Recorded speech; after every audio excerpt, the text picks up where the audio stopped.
बिस्मिल्लाहिर्रहमानिर्रहीम।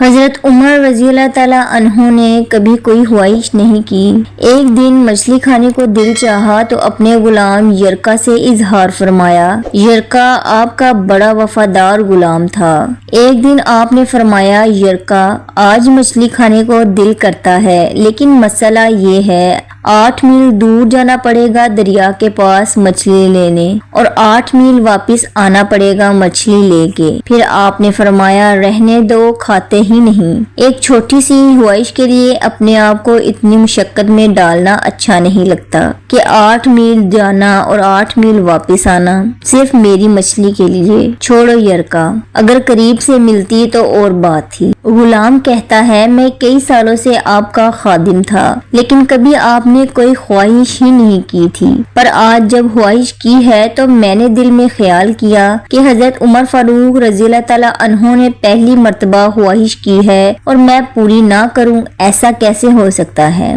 गुलाम कहता है, जनाब उमर रज़ी अल्लाह ताला अन्हु ज़ोहर की नमाज पढ़ने गए तो मुझे मालूम था इनके पास कुछ मेहमान आए हुए हैं, असर इनकी वहीं हो जाएगी। गुलाम कहता है कि मैंने हजरत उमर रज़ी अल्लाह ताला अन्हु के पीछे नमाज पढ़ी और 2 रकत सुन्नत नमाज अदा करके मैं घोड़े पर बैठा। अरबी नस्ल का घोड़ा था। दौड़ाकर मैं दरिया पर पहुंच गया। अरबी नस्ल के घोड़े को 8 मील क्या कहते। वहां पहुंचकर मैंने एक टोकरा मछली का खरीदा और हजरत उमर रज़ी अल्लाह ताला अन्हु की असर की नमाज होने से पहले मैं वापस भी आ गया और घोड़े को मैंने ठंडी छांव में बांध दिया ताकि इसका जो पसीना आया हुआ है वो खुश्क हो जाए और कहीं हजरत उमर फारूक रज़ी अल्लाह ताला अन्हु देख न ले। गुलाम कहता है कि घोड़े का पसीना तो खुश्क हो गया, पर पसीने की वजह से गर्दो गुबार घोड़े पर जम गया था, जो वाज़े नजर आ रहा था कि घोड़ा कहीं सफर पे गया था।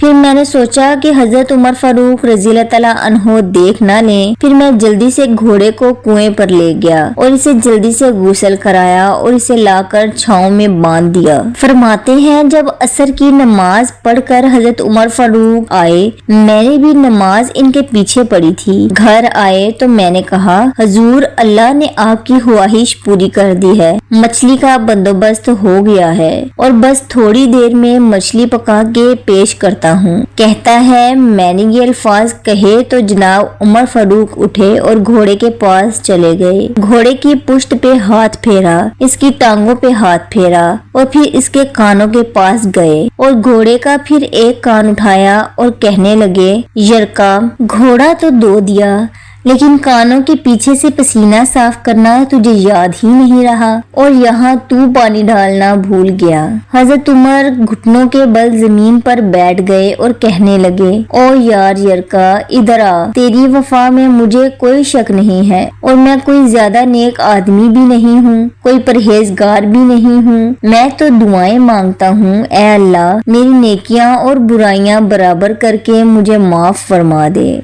मैंने कोई ज्यादा तकवा इख्तियार नहीं किया और बात को जारी रखते हुए फरमाने लगे, यार एक बात तो बता, अगर ये घोड़ा क़यामत के दिन अल्लाह की बारगाह में फरियाद करे कि या अल्लाह उमर ने मुझे अपनी एक ख्वाहिश पूरी करने के लिए 16 मील का सफर तय कराया। ऐ अल्लाह मैं जानवर था, बेजुबान था, 16 मील का सफर एक ख्वाहिश पूरी करने के लिए, तो फिर यरका तू बता, मेरे जैसा वजूद का कमजोर आदमी मालिक के हुजूर घोड़े के सवाल का जवाब कैसे देगा। यरका कहता है, मैं अपने बाप के फौत होने पर इतना नहीं रोया था जितना आज रोया।